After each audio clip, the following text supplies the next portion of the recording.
Welcome everybody to CS50 Hacker News. You are joining me today to discuss quite an interesting phenomenon. Before we get too deep into it, let me give you a brief introduction about myself. My name is Ina and my EDX and GitHub account usernames are Vanina94. In today's presentation, we are going to delve into artificial intelligence and the potential havoc artificial intelligence can have on cybersecurity. I chose this topic because it is forward-looking. It is the future of cybersecurity. We are at the cusp of a new age where artificial intelligence and quantum computing will change the way businesses are run. It will also change the way confidential information is kept secure in the cybernet. So sit back, grab a snack and enjoy the show.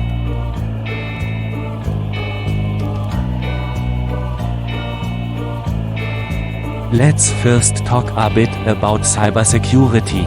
There are many different areas of cybersecurity. How we secure accounts is different from how we secure data or systems or software. How we preserve privacy is also unique. In the article under discussion, we will delve into how to secure systems. Historically, we have always relied on antivirus software to protect us from worms and viruses. These softwares can be downloaded either for free or at a certain price and be installed onto your computer. It is generally constantly running in the background and checks for known viruses or worms on your computer.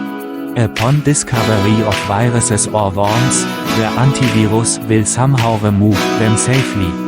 At most, you usually will only have to reboot your laptop to get the worms or viruses out of your computer memory.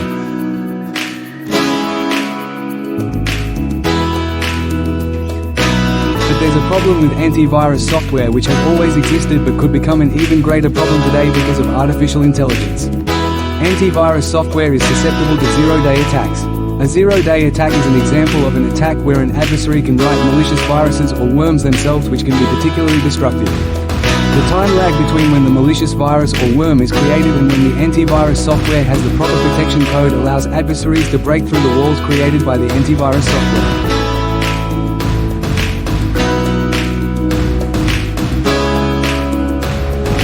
Artificial intelligence enhances the issue of zero-day attacks.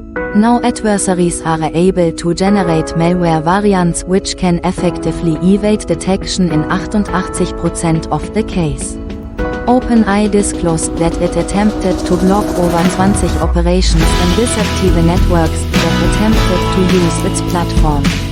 Unit 42 reported that it could iteratively rewrite existing malware samples with the aim to sidestep detection relatively easily without altering functionality.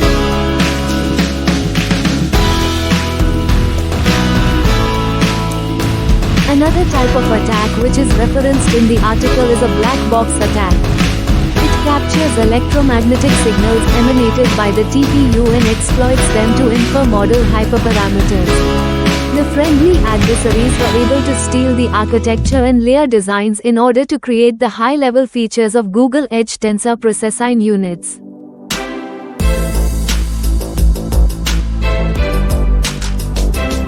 Both ways are only some examples of how artificial intelligence is breaking into the field of cybersecurity.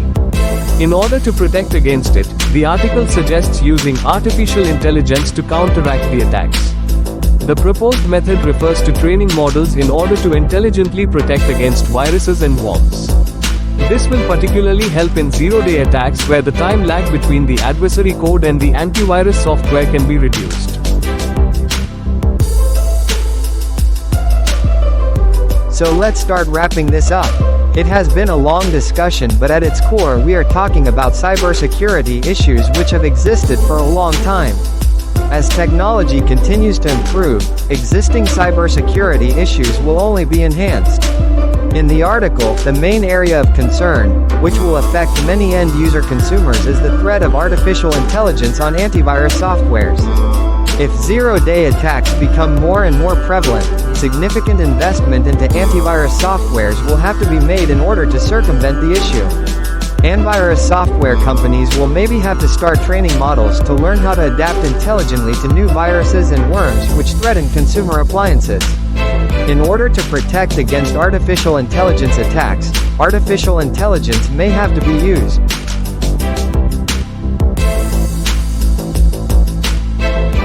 The other fear at hand is the fear for black box attacks. This will affect companies with proprietary information and threaten the Privacy Rights Acts of corporations. It is still only beginning and requires strict guidelines in order for it to be implemented properly. This gives companies time to find solutions to protect themselves from black box attacks, whether it is through more secure locations or better control systems.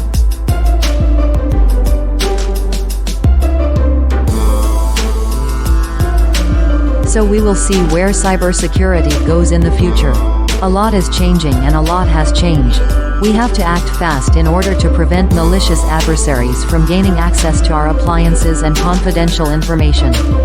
In the years to come, we will see a large shift in the way people deal with threats on the cybernet.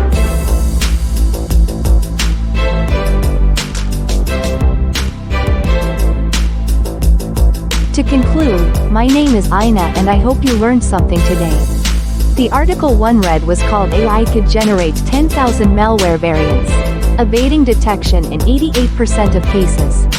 A clickbait for sure, but a clickbait which talked about real ramifications. I hope you will leave this presentation with renewed energy to aid in the prevention of malicious adversary attacks. There is a lot of work to be done, but together we can do it.